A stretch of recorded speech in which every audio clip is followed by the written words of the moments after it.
আমার সকল প্রিয় ভাই বোনদের অনেক অনেক ধন্যবাদ, দোয়া ও ভালোবাসা। হ্যালো এভরিওয়ান, আসসালামু আলাইকুম। সবাই কেমন আছেন? আপনাদের বোন তো ভালো আছে আলহামদুলিল্লাহ। সবাইকে রমজান মোবারক। আর আজকে দুপুরে রান্না করতে আছি। বিকেলে রান্নাটা গ্যাস থাকে না, এই জন্য তাড়াতাড়ি রান্না করতে আছি যেহেতু বাসায় আছি। রান্না করে আজকে ইফতারি বানাবো না, ভাতেই খাবো। এই করলা ভাজি করতে আছি ইফতারিতে। আর এসে মুরগি রান্না করবো আলু দিয়া। আর আলু দিয়ে মুরগিটা আমার বেশি ভালো লাগে। এইজন্য এরকম এই ২ টা রান্না করি। আর রোজার দিনে মাছ খাইতে মন চায় না, বেশিরভাগ মাংসই ভাল লাগে। আর এইটাই আমি রান্না করি প্রতিদিনই। যাই হোক, ইফতারি আজকে বানাবো না। আর যেদিন আমি একটু কাজ করি ঘরের, এদিন পরিষ্কার করি, সেদিন আর ইফতারি-টিফতারি বানাই না।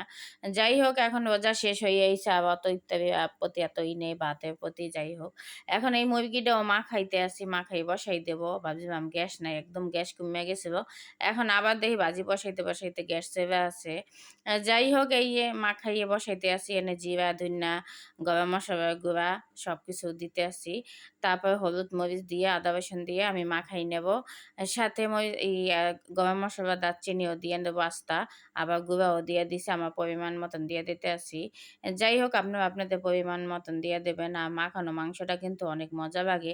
সেইটা গরুর মাংস হোক, খাসির মাংস হোক, আর মুরগির মাংস হোক, যদি মাখাইয়ে সুন্দর করে পরিপাটি করে রান্না করতে পারেন, অনেক মজা হয়। কিন্তু আদা রসুনও ২ চামচ করে দিয়ে দিতে আছি, আমার চামচের মতো। ২ টা রান্না করি আমি, ২ টা রান্নাই আপনাদের সাথে শেয়ার করি। আর ইফতারি তো বেশি ভাজদামই। আর ইফতারিতে আমি তো জানেনই কি কি ভাজা খাই। যাই হোক, একদিন একটাই খাই, আর কত ভালো মন্দ খাবো। আল্লাহ পাক যা খাওয়ায় হাজার শুকরিয়া। এখানে কাটা পেঁয়াজও দিয়ে দিতে আছি মুরগিতে, বাটা পেঁয়াজ নাই, এই জন্য কাটা পেঁয়াজটাই আমি ব্যবহার করলাম। আর কাটা পেঁয়াজ দিয়ে মাখানো মাংসটা কিন্তু অনেক ভালো লাগে, পেঁয়াজটা গলে যায়। যাই হোক, এভাবে কে কে মাখানো মাংসটা পছন্দ করেন, এনে মুরগির গিলা কলজা সহকারে পাউটাও সব দিয়ে এই মাখাইছি। আর করলা ভাজিটা দেখেন কত সুন্দর দেখতে দেখা যায়। আর এইভাবে কুচাইয়ে ভাজি করে খাইতে কিন্তু অনেক মজা। যাই হোক, করলা ভাজি কিন্তু আমি কুচাই না, আরেকজনে কুচাই দিছে, দেখেন কত সুন্দর, হ্যাঁ গুণ আছে বললে। আর যাই হোক, হে অনেক কিছুই আমার ভাজি ভুজি কুচাইয়ে দেয়, এত গুণ। যাক, মাশাআল্লাহর জন্য অনেক অনেক দোয়া করবেন। আমার সেই মানুষটার জন্য, প্রিয় মানুষটার জন্য সবসময় দোয়া করবেন। এই দেখেন ভাজি-ভুজি সবসময় কাইটা দেয়। আর প্রিয় মানুষ আমারে অনেক হেল্প করে। যাক, তার জন্য আমি অনেক দোয়া করি মন থেকে, তারা নেক হায়াত দেক।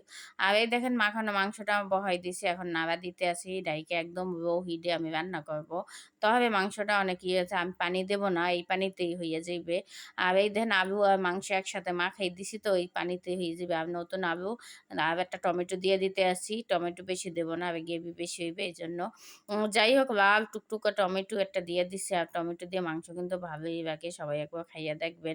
কে কে এরকম টমেটো দিয়ে পছন্দ করে কমেন্টে কিন্তু জানাবেন। আর বোনের রান্না-বান্না কেমন সেটা আর আমি সবসময় বলি, আমি বরিশালের মেয়ে, দক্ষিণের মেয়ে। আর আমাদের বরিশালের স্টাইলে কিন্তু রান্না করি। আপনাদের দেশে কেমনে রান্না করে একটু কমেন্টে সবাই বলবেন। আর সবার রান্না আমিও দেখি, সব দেশের রান্নাই আমার কাছে ভালো লাগে।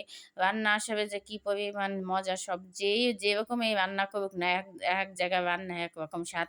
আমার কাছে তো খাইতে খুবই ভালো লাগে। সব দেশের রান্নাই ভালো লাগে। সবাই ভালো থাকবেন, সুস্থ থাকুন, লাইক কমেন্ট করে পাশে